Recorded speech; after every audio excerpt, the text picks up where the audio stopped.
No matter who you are or what role you play, everyone hates a champion. The day you find someone who doesn't have a personal vendetta against one or more members of the cast is the day the world explodes. Hating a group of champions is also very common. The assassin class is without question the most despised in the game for reasons that I'm sure need no explanation. On occasion, there's a local playground bully in a role that grinds people's gears. For example, a commonly disliked AD carry is Draven due to his tendency to, well, bully lane and snowball out of control, whether he is or isn't strong in the meta. It's exceedingly rare for a role to have more than one of these, especially if they're not pick ban OP at the current moment. Yet up in top lane, if you ask any top main who they dislike fighting the most, you're gonna receive one of two answers. Either they hate the 4 horsewomen of top lane, or their answer will be ranged top laners. Despite roughly half or so of all champions in this game being ranged attackers, top laners foster a special contempt for the ones frequently or rather infrequently seen on the island. And regardless of the strength or what the meta is, almost no one enjoys getting matched against a Quinn, Vayne, Cassiopeia, Kennen, Gnar, Teemo, Jace, what have you. Surprisingly, however, they seldom if ever dominate the meta in top lane, even though it's common for them to have very high win rates. Having made a video on AP bot laners last time, I want to go to the opposite side of the rift and talk about ranged top laners. More specifically, I want to talk about why they're not as broken as top mains tend to propagate.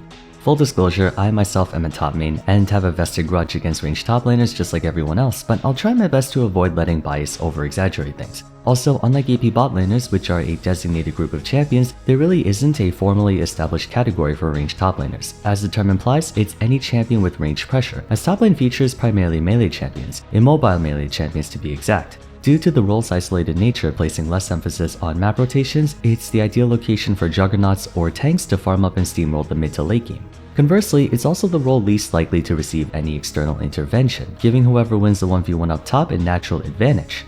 Ranged top laners are notorious for exploiting these circumstances, with the majority of top laners consisting of champions with either a short threat range or a predictable one. Ranged attackers with a strong neutral game and a way to peel themselves from enemy engage practically get a free lane most of the time. Of course, it takes a certain skill set to find employment up top. Not just any ranged champion can make it. For one, you'll need to possess a form of disengage. Just because you have the range advantage doesn't mean you're never at risk of getting attacked. Going through the list of conventional ranged top laners, Teemo's Blinding Dart in tandem with Move Quick and then later Noxus Trap can drastically mitigate the enemy laner's pressure, especially if they're auto attackers, which most are. Gnar's Boomerang Slow combined with his 3-hit passive movement speed buff and Hop give him an easy way out at a moment's notice. Kennen's Lightning Rush is an easy runaway tool provided he's not slowed beforehand. Jace may not be able to dash away, but Thundering Blow is a fantastic get off me tool. Same goes for Quinn. Vault is arguably one of the best self-peel tools you can ask for up in top lane. On the off chance you see Vayne top, she has Condemn and Tumble to put distance quickly. While there are a measurable number of top laners with gap closers, they usually don't have enough tempo or mobility to continue their pursuit after blowing their engage. For example, if Jax leap strikes onto you as Vayne, you can Condemn and then run away.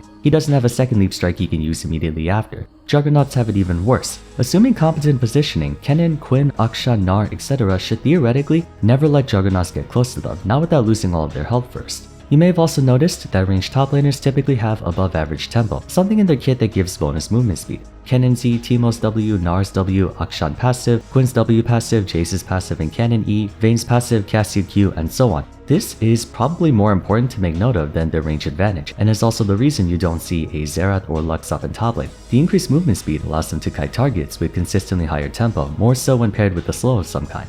Finally, it helps to have good lane endurance, either in the form of health or mana sustenance. Since top is a longer lane than mid, and you're left to your own devices with no support to heal you or whatnot, anyone who can either maintain their resources or acquire items to do so early can work well in top lane. Jace and Cassio both have built-in mana regeneration. Vayne, Quinn, Akshan, and by extension most AD carry top laners rush Vamp Scepter first item. Meanwhile, Kennen's an energy user, Gnar is manaless, and Vladimir can regen. Teemo's the one champion who has neither easy access to health or mana sustain, but Toxic Shot greatly increases his auto attack damage, allowing him to push waves decently fast without having to use abilities at all. Those are the three main things you need to have to be a successful ranged top laner: disengage, tempo, and endurance. Now that we've established the group, the next two things I want to go over are 1. Why they're so hated, and 2. Why they don't work. Let's address the elephant in the room. Why do so many top laners despise ranged champions, more so than any other role? I'm gonna answer that with a question of my own. Why do Zed, Talon, Katarina, Kiana, Kayn, Kha'Zix, Rek'Sai, and so on enjoy ranged champions? After all, they're melee too, right?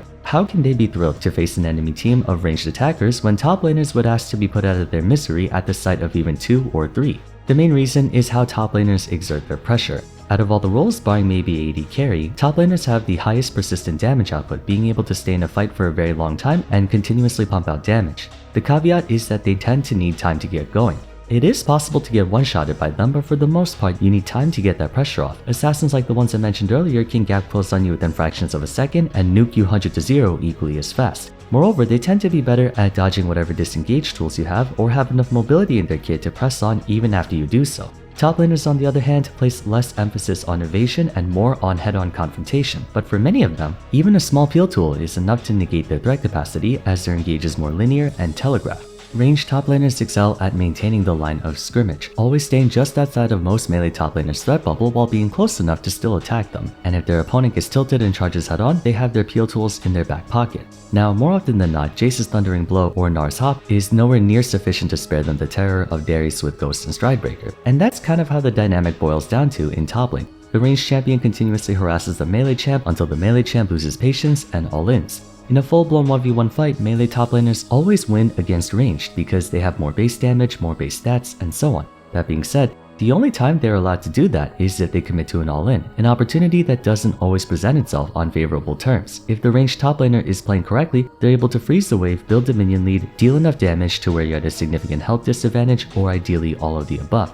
In that situation, trying to all-in is tantamount to intent feeding. So realistically, the only time when a melee top laner gets to rush in is if the ranged top mispositions or overextends irresponsibly. Ranged top laners bear the same negative reputation as zoners in fighting games. Dhalsim from Street Fighter is notorious for having very long range attacks and projectiles that can keep opponents from ever getting within striking distance of him. To offset this, if Dhalsim fails to hold down the neutral game, his poor durability and underwhelming close quarters options makes him an easy kill. But the difference between a fighting game like Street Fighter and League is that for the former, the battlefield takes place in a small arena with nowhere to hide, and most zoners don't have easy get-off-me tools to reset neutral. For League, though, we have turrets, a proverbial safe place they can hide under, letting them do whatever they please while you can't do anything about it. Additionally, most, if not all of them, have ways to force you off of them and reset back to neutral, where they can exert pressure with impunity all over again. To repeat, they do crumble to pieces if caught with a disengage on cooldown and in a bad spot, but that's influenced less by skillful play on behalf of the melee top laner and more by careless play on behalf of the ranged top laner, if that makes sense. Ultimately, ranged top laners are so despised because agency is effectively taken away from the melee top laner. If the ranged top laner plays correctly, they will never give the melee top laner a chance to fight, resulting in a perpetually unfavorable neutral state for the entirety of laning phase. Mordekaiser's most unbearable matchup is Vayne. Her percent held true damage can shred through any health or armor he builds, and she can use Tumble to sidestep Death's Grasp. Even if Mordekaiser gets in range to use ult on her, she can use Condemn and the invisibility from Final Hour to buy time and kite him into oblivion. There's literally nothing the Mordekaiser player can do in this scenario. One of Renekton's worst matchups is Quinn. Every time he wants to dash in, she can use Vault to knock him back and run away. Until he gets Prowler's Claw, he's at the mercy of Quinn, and if she zones him away from the wave correctly, it's going to be a very long time before he buys it. Jace is a humongous f*** you to Jax because every time Jax wants to leap strike onto him, Jace switches to hammer form and knocks him right back before blasting him with damage. These circumstances are always in favor of the ranged champion. The only time it's not is when they get caught with their pants down. But once again, that comes down to the ranged top laner. In short, the outcome of laning phase is decided solely on how well or how poorly the ranged top laner plays, as the melee player has very little, if any, equity in the matchup. Now, if that's the case, wouldn't it make practical sense for everyone to play ranged top laner? With all the privileges I just talked about, it sounds like a done deal, right? Yes and no. While it's true that ranged top laners have the advantage in lane and will almost always come out ahead of a melee top laner in the early game, that doesn't take into account what the goal of top lane is. For those who didn't see my video on the 5 roles, top diff isn't decided on who gets the first tower or who gets better KDA or has a higher CS, not exclusively anyway. Top lane is all about pressure, how much pressure you can exert, and how much pressure you can draw in. Juggernauts, tanks, divers, and skirmishers are very popular top laners by virtue of their ability to soak up pressure like a sponge. They possess a tremendous threat to the enemy team if left unchecked, requiring them to focus them down in a fight and constantly respect them lest they get hacked to pieces. Even though Prevailing Wisdom has top laners fending for themselves, everyone has had that one game where the enemy Mordekaiser, Aatrox, or Darius got a few ganks and snowballed into mid-game becoming this destructive force of destiny that 1v9's entire team fights. Or on the other hand, the enemy Tryndamere or Fiora went 0-5, who then committed to split pushing all game, backdooring your inhibitors, and then eventually Nexus. You may have done a good job putting down the Malphite or Ornn, but they still pull off a clean wombo combo with their team, winning the game. Very rarely does the same thing happen for ranged top laners, and that's because their advantages in lane don't transfer over to the rest of the game as easily as melee top laners do.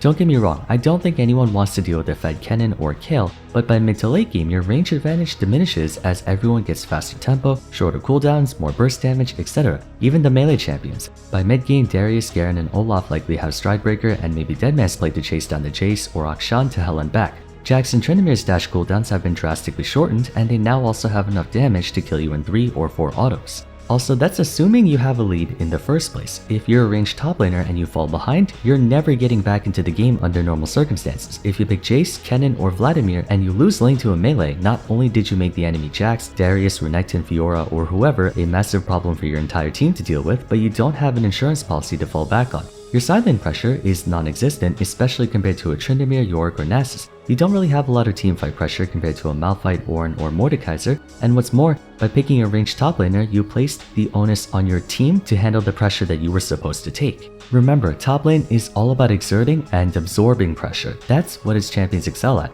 Everyone who played back in seasons 3, 4, and 5 may remember all the memes about Divers getting camped all game back when he was the top laner for TSM.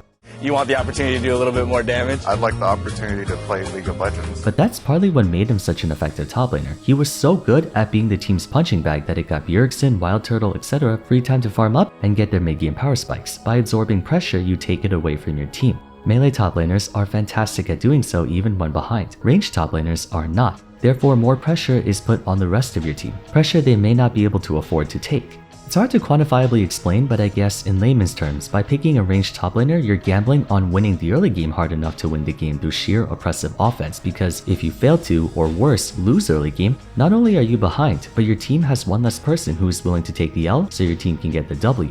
If nothing else, the Darius, Renekton, or whoever can still be a meat shield for your team, even if they fall behind. They can walk up and face tank Ash Arrows, Ahri Charms, or just zone away assassins and divers from your team. Even when you're 0-5, the enemy Wukong can't just walk right past you and go for your backline. But the same can't be said when you're a Kennen or Vladimir, because then your team has no frontline and it devolves into an every man for himself situation. It's inherently a very selfish pick that, while viable, is actually more risky or tenuous than just playing a melee champion. Of course, there are moments where the enemy ranged top laner gets super fed and hyper carries the game, but there are just as many if not more outcomes where you get team comp diffed because you have nothing but damage while the enemy top laner has a Mordekaiser who raid bosses your team, or a Sett who one-shots everyone with W, or a Malphite who 5-man ults you for the win. I would say the only time ranged top laners are a good choice, at least in pro play, is if someone else on the team can afford to be the sponge. For example, if you have a tank jungler, or maybe a Galio mid, then in that case you can get away with a Jace top. Or you can pick one of the few ranged top laners like Gnar or Kennen who have teamfight pressure. Stuff like Teemo, Quinn, and Vayne are too inconsistent.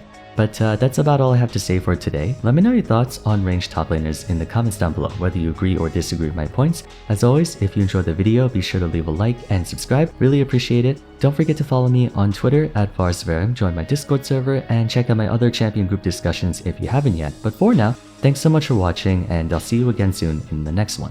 Take care.